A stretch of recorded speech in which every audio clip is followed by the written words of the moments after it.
Liban ng manako ang law firm ay ni King Lasatin Boulevard, king syudad ng San Fernando, Pampanga.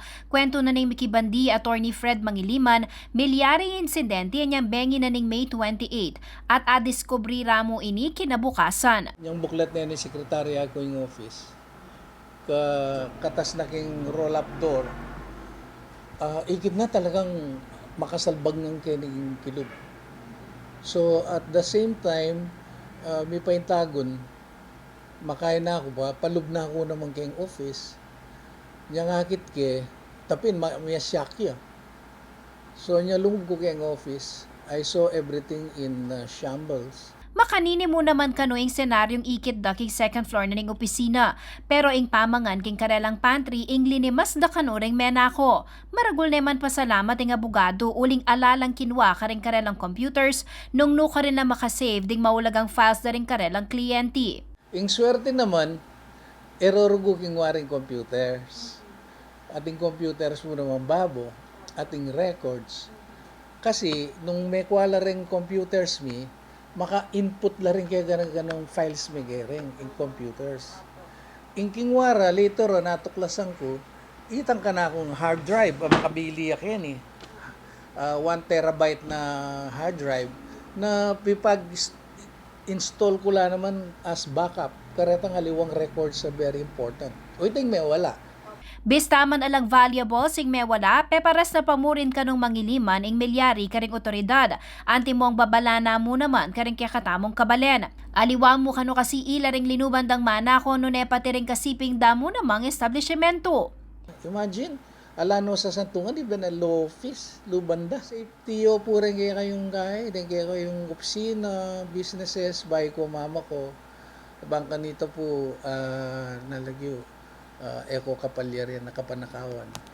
Bisala mamilub, lungub, milub, nung properly kaila secured larege kayong establishments.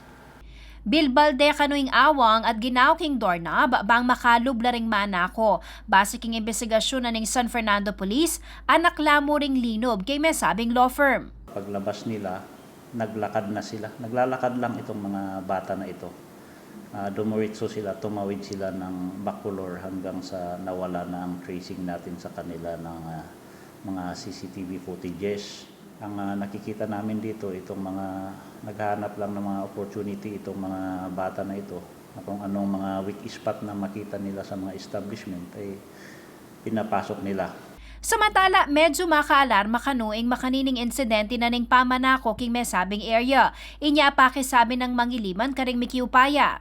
Police visibility sigurado kailangan. Panta, and then important din lang kakit tao pa ka tricycle makanya na late in the evening, kailangan manyita na la siguro. Ilapin din pa, ilapin na reta siguradong ating intention man ako. Agpang naman kang Police Lieutenant Colonel Preston Bagangan, ang Chief of Police ng San Fernando, at ang regular magronda king Lasatin area. Pero king karakal na ring business establishments king syudad, aminado lang dalaban soreni 24/7. Inyapin maulaga kanu karing business owners na mag-implementang matigik ka security measures, ban maging vulnerable karing makanining insidente. Libo-libo yung establishment natin dito na binabantayan ng ating kapulisan. Makita nyo naman ang ating mga preventive measures sa mga patrolling natin. Kaya lang, yun nga ang sabi ko, hindi talaga sila mabantayan. From time to time, nawawala din yung mga patrollers natin kasi iikot din sila sa mga ibang area. Yung roll-up minsan, kahit na nakalock yan, madali lang nilang sinisira ang lock gamit ang mga bolt cutters. Memang tipsing opisyal abang may dagdagan ng proteksyon karing establishmento. Yung kanilang mga roll-up doors ay lagyan nila ng parang cover yung